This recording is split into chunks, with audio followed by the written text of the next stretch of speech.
Okay. It is 4:30. I'm calling the meeting to order. I'd like to acknowledge that the District of Tofino operates within the territory of the Tla-o-qui-aht First Nation, Tla-o-qui-aht housi. Notice to attendees that the meeting is being video recorded and will be published on the District of Tofino channel. Notice to virtual attendees to sign it up for public comment and question period. Using the Q&A function in Zoom to register, participants are required to enter their full name, residential address, and the agenda item they wish to speak to. Through unanimous consent, if there are no objections, I move that pursuant to section 15 of the District of Tofino Meeting Procedure Bylaw number 1229/2016 is amended. The August 8th, 2023 regular meeting be held electronically via Zoom and live broadcasted on the District of Tofino's YouTube channel, and that the facility provided for the public to watch and hear the meeting be located at Municipal Hall 121 3rd Street in Tofino, BC. Seeing no objection, motion's carried. Also through unanimous consent, I move that the August 8th, 2023 regular council agenda be adopted. Seeing no objection, that motion's carried. And the consent agenda.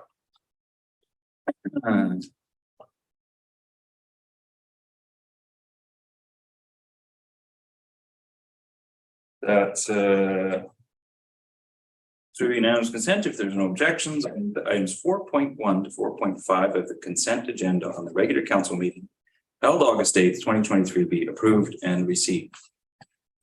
Seeing no objections from council, that motion is carried.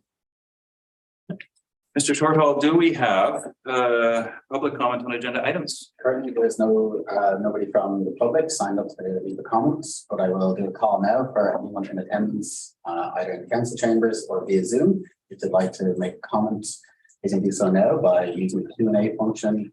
You'll need to state your name, your address, and the agenda item you're speaking to, and call in once, call in twice, call in 3 times, and no comments at this point. Super. All right, we'll move on to the mayor's report.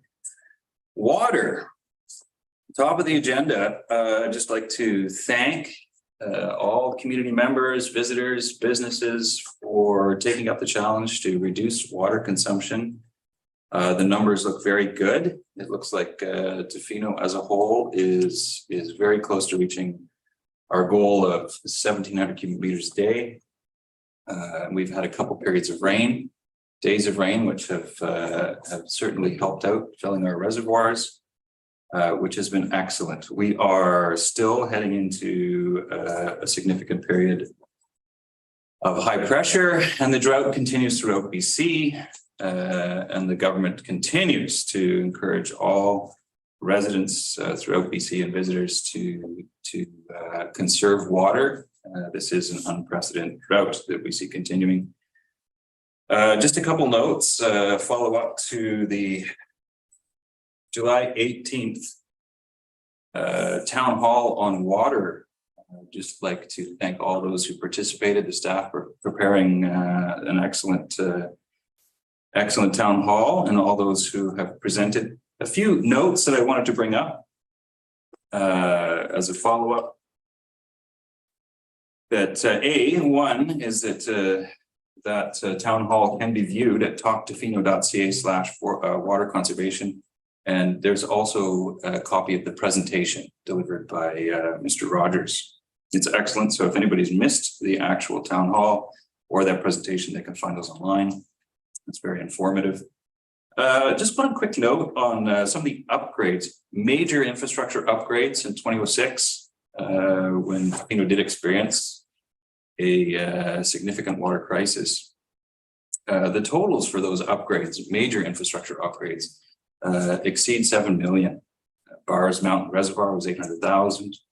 2016, I believe, Accessory Reservoir improvements, 1.4 million. Accessory water treatment plant, allowing us to use a 22,000 cubic meter reservoir for potable water, 1.6 million. Stump dump rechlorination and reservoir, 3.2 million. Interzonal valve and pump connecting our 2 high pressure and low pressure systems, 275,000. Plus SCADA cameras, remote monitoring, numerous water main replacements and upgrades. And of course, that doesn't include operations, personnel, and training. So there's been significant improvements, and for anybody who's missed the meeting and would like to know it, I think it's important to know. I've also put in significant measures, including differential pricing during the summer months, which will of course be reviewed. A water conservation bylaw also to be reviewed. Leak detection program, and I'm happy to say that the district has very recently purchased high-tech equipment to allow the district staff to pinpoint and find leaks that had been elusive. It's been very successful so far. And the education and communication throughout the community has been excellent. And I know that other communities throughout the province also dealing with their own water crisis are actually looking to Tofino and how well it's worked to get those numbers out daily, get the use out daily, and how well that's been received by residents and visitors alike. And of course, we have a water master plan. All in all, I just want to keep, despite the rain, the wet day, I just want to remind residents and visitors to remain diligent, to continue conserving water in the hopes that we can make it through the summer without going beyond stage 3. Enough water. Bears. Public announcements for bears. We've had an excellent rollout of our waste system, our new sort and go system. However, a significantly large percentage of waste containers are not being secured to something solid. And I just want to remind people that those containers must be secured so that a large or an adult bear cannot drag containers off into the woods and bust them open, which some bears are doing. And of course, those conditioned bears will have to be killed at some point. So our goal is to not be like last year and see so many bears having to be destroyed. So I encourage everybody to go to the co-op or hardware store or wherever they can, find cables and clamps and clips and secure those containers. Sooner the better. It was my honor to be at the Noyasum Gardens, previously known as the Botanical Gardens, for the raising of Joe Martin's Chinoth. That was a wonderful event, and I look forward to the Noyasum Gardens emerging language, culture, education programs that they're planning to deliver soon. Another couple public announcements. UBC Center for Rural Health the Rural Health Network, has a survey through the UBC Center for Rural Health Research. It's a good opportunity for residents, anybody in Tofino interested in rural health to go to that site, fill out the survey, and that will help inform the province and hopefully improve rural health delivery in the province. Transit survey also, another great survey going on through ACRD. It can be found at Let's Connect, acrd.ca/West Coast Transit. So if you can't find it with that, we'll make sure that all these links are available on the council highlights.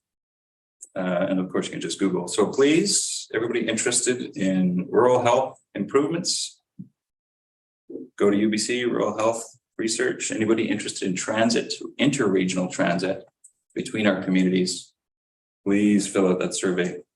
And I think the deadlines for those surveys are coming up fairly quickly. That's it for my mayor's report. We have no delegations. We have correspondence. Let's go through the list. We have 9.1 correspondence from Vancouver Island Economic Alliance regarding Economic Summit registration is currently open. And normally it's my understanding that Tofino does send 1 or 2 people to this. So let's open it up for council. Councillors, who would like to go? I apologize, I meant to make time to speak to you. Oh, did you? Just to understand what our role would be in going. I don't know if now's the appropriate time to have that discussion. I'm sorry. We were supposed to reach out beforehand. Go ahead, Satya. Thanks, Mayor. Council may attend 1 year, may not attend another year. We don't necessarily have to send a counselor every year. There have been previous counselors who have been particularly interested in economic development. If the agenda doesn't look of interest to council, we certainly don't need to send anybody.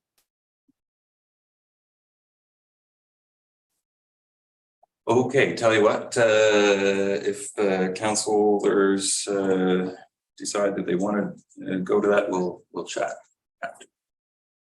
We have correspondence from Clayoquot Advisory Trust regarding their annual report letter. Comments from council. Got a great report. Another great report. It is a great report. We're happy to get that, and it's a good reading. I encourage everybody to read through that report. 9.3 Rain Coast Education Society, a letter of support for Western Hemisphere Shoreboard Reserve Network site redesignation. I expect Councillor Steer got a comment. Well, thank you. For all transparency, I do sit on the board of the Rain Coast Education Center, and this letter is basically there is a designation already. What the Rain Coast Education is looking to do is through the data collection that has been sponsored through the Rain Coast. It's been determined that the significance of those mud flats in terms of shorebird is exponentially greater than we even thought before. So what this letter is asking is to there's a designation committee, the WHSRN, and it's basically to upgrade that designation to the significance as a much more an international significance. It has no what they would call authority to impose any restrictions or anything. This is simply a recognition of the importance of those mudflats. And there's a letter that was attached, a support letter that was attached from Mark Mafty, who's our executive director at the RES, who's also a councillor in the District of Tofino as well. So I would ask if council seems appropriate that a motion to support the redesignation and to send a letter of support to the WHSRN. Excellent. Let's look around the council. Thumbs up, council. Thumbs up. See no thumbs down. Motion to endorse the letter. Do we need a motion to say something like mayor and council move support or move the mayor and council support redesignation of the Western Hemisphere Shorebird Reserve from regional to international, or what's? Yeah, it's there is a letter that has been forwarded that spells it out clearly, and it would be okay. Yeah. So we can just move support for the letter. Looking to. I second that. I just need a moment to have a look at the language. I don't have it in front of me. Actually, I had it right here.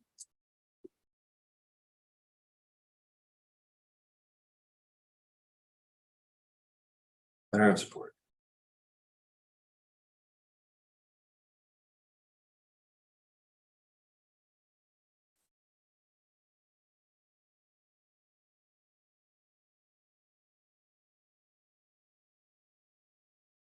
Sorry, I'm not seeing the language. Usually, Councillor Steer, do you? Yeah, I basically just the motion to support the redesignation and send a letter of that support to the WHSR and Yeah, you do that. Western Hemisphere Shorebird Reserve Network. So we could move that mayor and council send a letter of support for redesignation of the Shorebird Reserve to the Western Hemisphere Shorebird Reserve Network. And if there is any clarification, Mark Mafty is more than comfortable to come in and speak to council or directly to staff because their meetings overlap with ours. So if there was any clarification that was needed, they can certainly reach out to Mark. Okay, let's second the motion. Second by Councilor Chair. Any further comments? Seeing none, all in favor? Okay, the motion's carried. Thank you. Okay, we have 9.4 correspondence from Black Press Media, Bill C-18 Online News Act. I'm just going to pull up the. So this is a letter from Black Press Media requesting the District of Tofino show its support for local news media by following province of British Columbia, federal and Quebec governments, and stop all advertising with Meta platforms, Facebook and Instagram.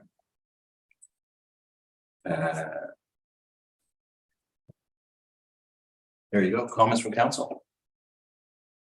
Just a question first. I'm wondering how much we do advertise already on it, if at all. It's a question for staff. Ms. Etienne? Not sure how frequently we advertise. I probably have to get back. I think I can't answer that today. Sorry.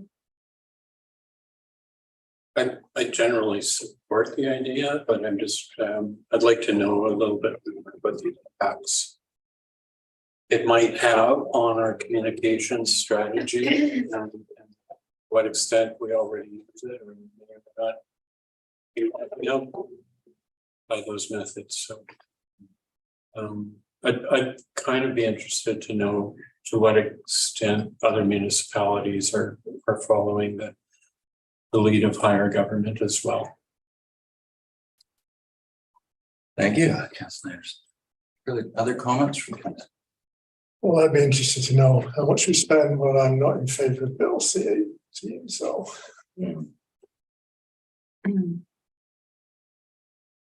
Other comments from council? Councillor Sloman? Yeah, for myself, I just felt kind of similar to Councillor Anderson.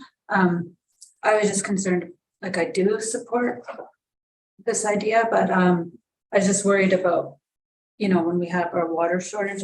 I believe I saw us advertising important information on Instagram, and I thought a lot of people only get their news from there. So I feel I would like a little bit more information.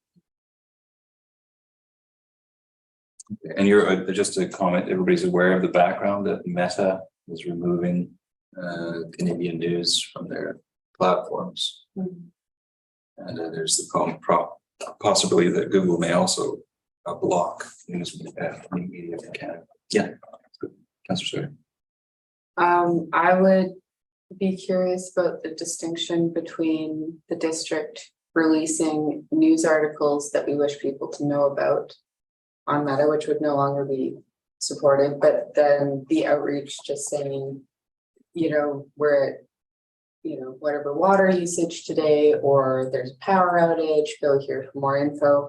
I don't necessarily feel that that's a news article. I feel that that may fall under public awareness or public safety information. So maybe there's a difference between separating media and social information.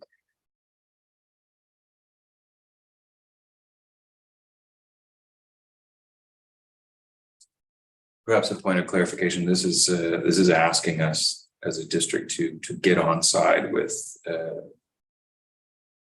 local media, Westerly News, and to not basically give money to the Meta that is going to muscle out Canadian news media. Perhaps we can direct it to staff for.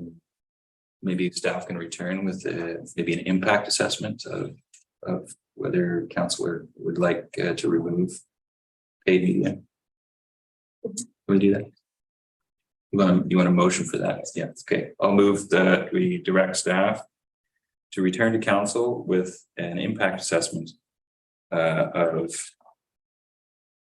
potentially removing paid advertising with Meta.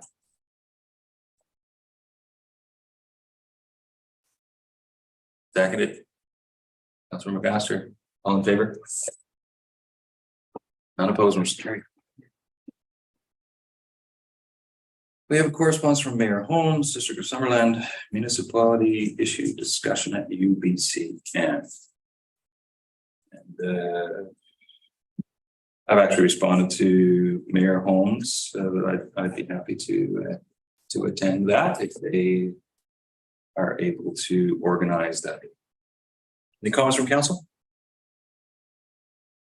Seeing none, we'll move on. Presentations and reports. We've got 10.1 Canadian Mortgage and Housing Corporation.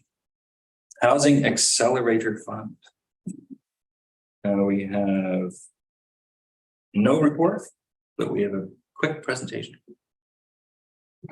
Thank you, Mayor and Council. As you outlined, I'll provide a brief overview of an application staff have been working on for the past few weeks related to receiving grant funding from a federal fund called the Housing Accelerator Fund. And I guess a key point here to convey is the application deadline is August 18th, which is coming up fairly soon. So the intent of this presentation is just to provide a preliminary overview of what we've been working on. So the Housing Accelerator Fund is directly linked to the federal budget 2022, which allocated $4 billion nationally for municipalities to apply for to increase housing supply across the country. And essentially, there's a single intake window for this application or for this fund that closes August 18th.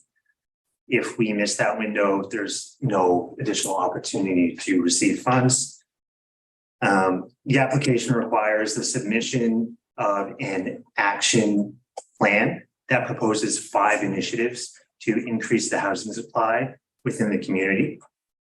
And the amount of funding that the district could receive is directly related to the estimated number of new dwelling units that could be incented by the initiatives that are proposed in this action plan.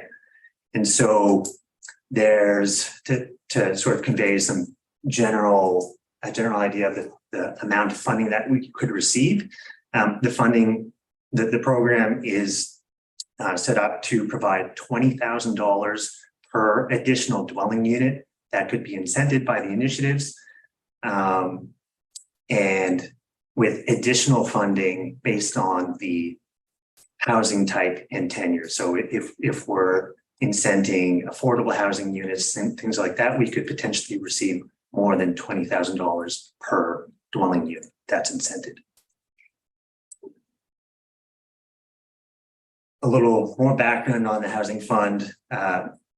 In addition to potentially being a large source of funding for the municipality, or for the district rather, it's really good in that it's very flexible in what we can use the funds for. Not only can we use the funds to implement the 5 action plan initiatives, we can also use it for additional housing related projects outside of those 5 initiatives. So things like in direct investments in affordable housing, investments in housing related infrastructure. So things like water servicing capacity, that sort of thing, and additional related infrastructure investments like development of roads or multi-use transportation infrastructure, anything that could be argued that be supportive of housing supply.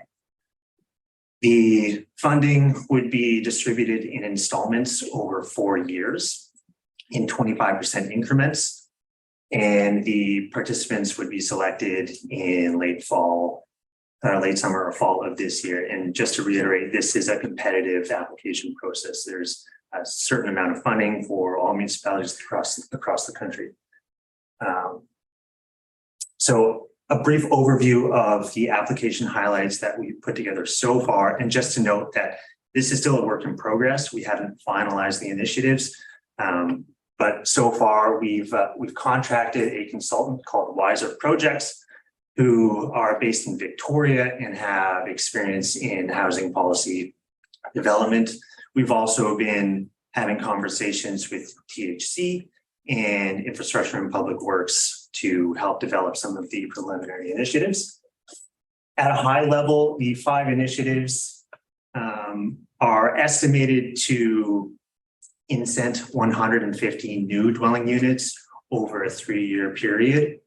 And this translates to potentially $3 million in funding to the municipality. And this is just the base funding estimate, not including the additional funds we could include if we incent affordable housing units or higher density units.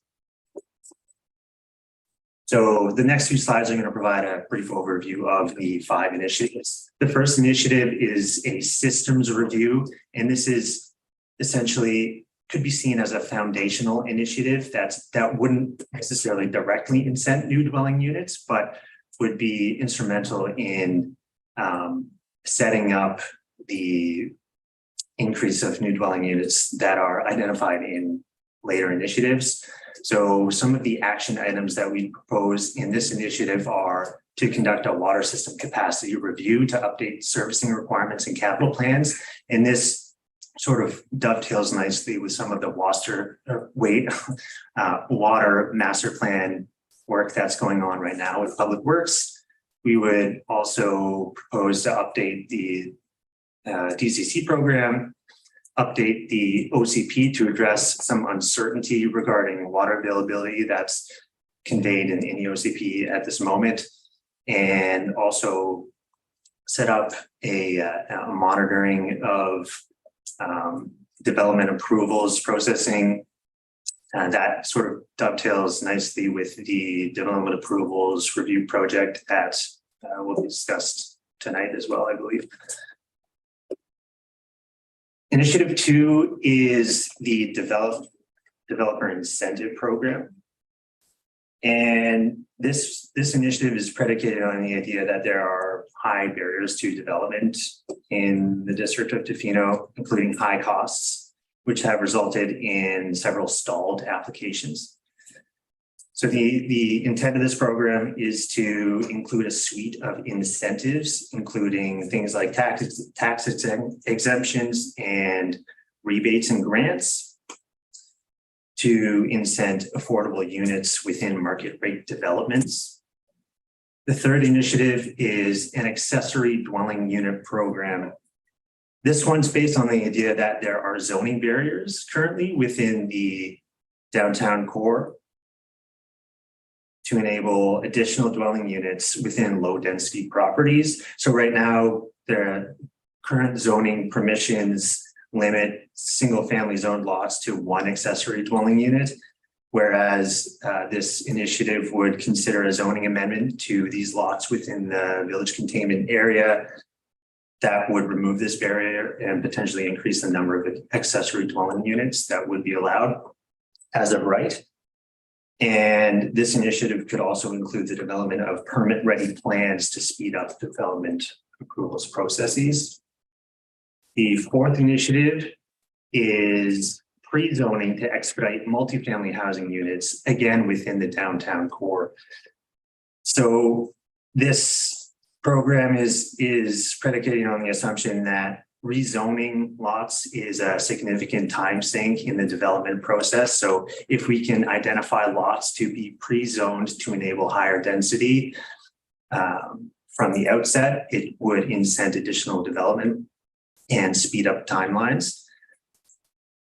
So this initiative would involve the selection of several potential lots within the downtown area that would be suitable for increased density. It would include things like servicing analysis to identify suitable sites. And once sites are selected, they would be pre-zoned to enable additional density, primarily for multifamily housing forms.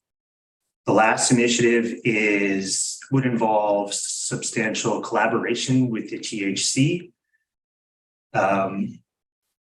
Essentially, this would involve supporting the continuance of some initiatives that the THC already has identified, things like moving forward with site selection of lots within the downtown area that could be suitable for affordable housing development. So I think the intent behind the funding here would just be to sort of support a lot of the ongoing work that the THC is already doing. So to provide a summary of what we're looking for from council tonight is just to provide or consider notional support of the initiatives in principle. I think a key takeaway is that these initiatives haven't been finalized yet. We still have a little bit of time to sort of tweak numbers and tweak some details of the application prior to submission, but we wanted to get it in front of you for awareness tonight. Should the application be successful in the fall, then we would require formal approval from council to move forward. I think another key piece to note is that if we receive funding, council is not committed to moving forward with these initiatives. However, in order to receive funding, we need to demonstrate that we're moving forward with implementation. There's a lot there. I think I'll leave it there for now, but if you have any questions, we can do our best to answer. All right, thanks for that. Let's do questions for clarity, and then before we get into comments and maybe some debate amongst council. So questions for clarity. Councilor McMaster. Through the chair, with the payment of the 4 installments, do you have to show progress before you get the second installment or third? Okay, that's fine. Chair, yes, correct. Questions for clarity? Clarity? I have a question for clarity. Just to specifically, like, this is the first time council has seen this. It's pretty significant information. Exactly what are you asking of council tonight? I think first and foremost, we wanted to make council aware. I think this has been because the deadline is approaching quite quickly. There's been a lot of work that staff have been putting together, and I think because council is required to provide formal approval should we be successful in the application, we wanted to, to be frank, give council a heads up prior to. I don't know if we're asking any formal sort of decision to move forward by council, although your feedback is definitely important and welcome. I think one thing that I would stress is that there's maybe little risk in applying. However, if we don't apply, there's absolutely no way we could get the money. Perhaps I would, ask Nyla if you want to provide additional comments on what we're looking for tonight. Thanks. Thanks to the chair. So at this stage of the application process, my understanding is no formal resolution from council is required. Which is not typical of a funding application. This is quite a unique program that municipalities can take advantage of to increase the housing supply and stock. And so the application process itself has been quite complex and time consuming, which is why we've sought outside support to have so staff could work with a consultant to develop this application. So even at this stage, coming forward to council is not really typical of a funding application. So we do expect there to be discussion from council this evening that would inform the initiatives. The initiatives are not being proposed so that council has to make a firm decision. The initiatives that were put together were in consultation with council's policy documents, such as the OCP. There are others in the room that have worked on the application, so maybe able to speak to that a little bit more if council would like some clarity on which documents were consulted. So those initiatives were pulled together in consultation with some of the council's previous decisions and policies. The initiatives, while they help sort of frame and move move closer to meeting the objectives of the program. They certainly can be modified, and I'll use one example of the pre-zoned properties. By submitting that initiative under this program, it does not commit council to doing so. Higher density is identified in the downtown core in the OCP. So that is one area of town and one initiative that may be considered by council through this process. So I don't know if I provided enough information in that regard, but we're all happy to speak to it if council needs. Thank you very much. Thank you. Here's a question for clarity. Sure, I just have one follow-up question. Is that since we're on it, and that maybe you've already answered it, Ms. Atiana, if council gives support in principle, I think what I'm hearing you say is that the opportunity will be there for council to debate and discuss specific elements of this should this application be successful. Decision-making around the initiatives, most definitely council would have the ability to discuss those. Great, thank you. Go ahead. Through the chair. And you may have answered it. Typically, we receive a presentation and we grant permission for staff to engage in the application process. Maybe you could explain why that wasn't the case, because that's not. And I was going. Well, maybe we did. I just because so many things come through us, but I'm pretty sure it didn't. Yeah. Through the chair, thank you for the question. So as I mentioned, it's a very different funding opportunity that's come forward to us, and it feels a little bit backwards to us as well, in that we are not coming forward to council to seek permission to apply for the opportunity. We'll come at a later date to converse with council on the initiatives before we would proceed. And I hope that I'm speaking on that correctly. I see Peter has his hand up back there. Mr. Dick, go ahead. Thank you. I just had one quick comment to make. The grant application we're discussing right now does require a resolution from council in support of the grant. That resolution can come either before the grant application is submitted or after the grant application is submitted. This grant application is due on August 18th. We've had a fairly limited window to prepare the application, and a particular member of the planning staff services had a kid and is not around right now to help out with these sorts of things. So that's why we've kind of brought in an outside consultant to do this. We're a little bit squished for time. So typically what we would like to do is bring this forward to council and say, can you please give us a resolution to support the application itself?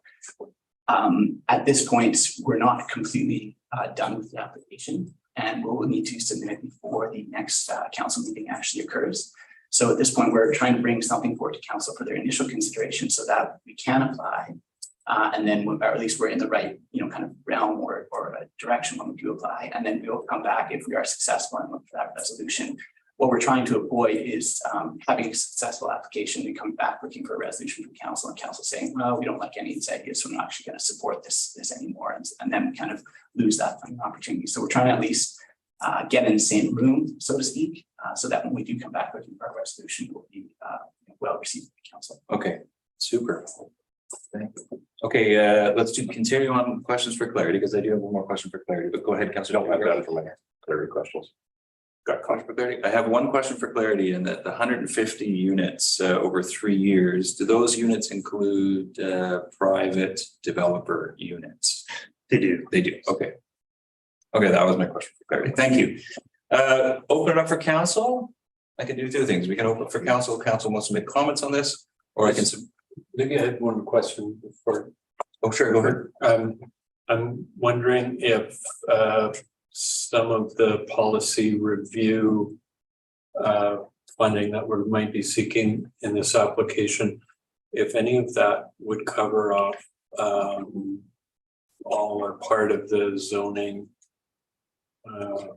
bylaw review that we're undertaking coming on the horizon somewhere. Or would it augment it?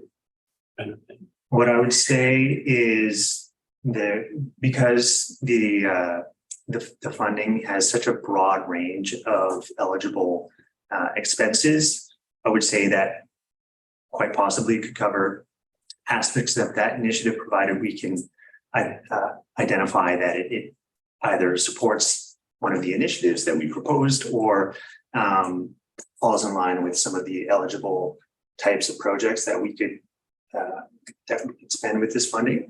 So I guess my answer is I'm not entirely sure, but likely. Super.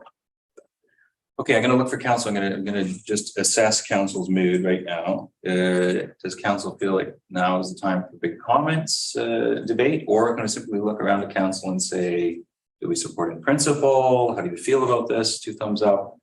I support it in principle. I mean, we have some concerns, but as we say, if you don't ask, you don't get. My only concern is if we did get, when I think of affordable housing, we're often relying on other funding sources to get a project going. And if those funding sources aren't available, you know, can we show progress? So that would be my only concern, but it's a happy problem to have if you've got some money in the first place. Super. Okay, let's keep going around. We'll just go down the line. Yeah, my only comment was, I support principle, of course. If you could provide, I know it's slightly premature, but if you could provide that slide presentation to council so we could better be able to understand those, I believe it was 5 initiatives that was, if you could forward those, that would be great. So we can have a little more time to digest what is being proposed at this point. I support in principle. Okay, super. I support. Go ahead. No, that's okay. I have some hesitations about if we, like, I definitely think we should be asking for the money. I just don't want to down the road be put in a position where we're told we have to do those initiatives because we did it. And I know we're being told here that that's not going to be the case, but I want to be able to go back to that and say, okay, we're not on the hook for it. And I do have hesitations about 2 of the initiatives doing zoning amendments when we've been told that we shouldn't be doing that because we're going into a zoning complete overhaul. So it might be something that down the road, if we're looking to prove that we're working on those initiatives, we might not be able to like show that we're doing that necessarily. Those are my only comments. Thank you. I support in principle. I support some of the specific elements very much. I do foresee council having discussions on some of the things listed there, but I think it's an excellent opportunity. So I encourage my personal opinions. I encourage staff to submit a good application. Yes, I support in principle. It's rare actually to see a funding opportunity that's so broad in scope that allows for so many uses. I think some of the policy review stuff is difficult to fund, and there's not many grant opportunities for that kind of funding. So that's great. I think on the other side, if we did get that funding, went through those review process, it sets us up in a much greater way for future grant opportunities. When you have those policies in place already, you are way more likely to get a grant if you've done the groundwork. So I see that as being a great help for future funding opportunities for affordable housing. Thank you. Yeah, I'd support staff pursuing the application. As Councillors McMaster and Thomas said, there are some of the initiatives I don't support, and I do have a concern with momentum, but I do think we should go for it. I support in principle, yeah. Super. There you go. Thanks very much. Thank you very much. Good opportunity. Okay, we'll move on to bylaws. We have a couple of bylaws for adoption. If there are no comments from council, perhaps council would like to read 11.1. District of Tofino Development Application Procedures Bylaw number 1331 2023 for adoption. Second. Second by Councillor McMaster. Any further comments? All in favor? I'm just saying, we read the title. Sorry, the District of Tofino Development Application Procedures Bylaw number 1331 2023 to be adopted. Thank you, Councillor Anderson. Good call. Seconded by Councillor McMaster. All in favor? None opposed, motion is carried. See if I can get this one right. But the District of Tofino Delegation of Council Authority Amendment Bylaw number 1322-01 2023 be adopted. Second.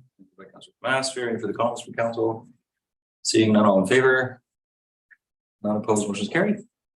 Super. We're on to item 12, business initiative by council members. Anybody? Councilors? Summertime? Okay, I'll have more next. we'll move on. Save your head going. Okay, none of that, unfinished business, nothing, question period, Mr. Shorthall, do we have anybody signed up for question period? Currently have nobody signed up for questions period. However, if you want to ask a question of council, you can do so now. If you're in the council chambers or online via Zoom, you can use the Q&A function. Don't need to state your name, your address on the agenda item you're speaking to. So call 3 times now, calling once, calling twice, calling 3 times. Nobody signed up for questions. Super, well then we'll go into the closed session. Would somebody like to read the recommendation to move into the closed session? Oh, okay, for a change. That the meeting be closed to the public pursuant to sections 90 of the Community Charter to discuss matters relating to 1A, personal information about an identifiable individual who holds or is being considered for a position as an officer, employee, or agent of the municipality or another position appointed by the municipality. 1C, labour relations or other employee relations. 1E, the acquisition, disposition, or expropriation of land or improvements if the council considers that disclosure could reasonably be expected to harm the interests of the municipality. 1I, the receipt of advice that is subject to solicitor-client privilege, including communications necessary for that purpose. 1L, discussions with municipal officers and employees respecting municipal objectives, measures and progress reports for the purposes of preparing an annual report under section 98 annual municipal report. 2B, the consideration of information received and held in confidence relating to negotiations between the municipality and the provincial government or the federal government or both, or between the provincial government or the federal government or both and a third party. Second. Second, Council Steer, any further comments? All in favor? All right, we're moving into closed session.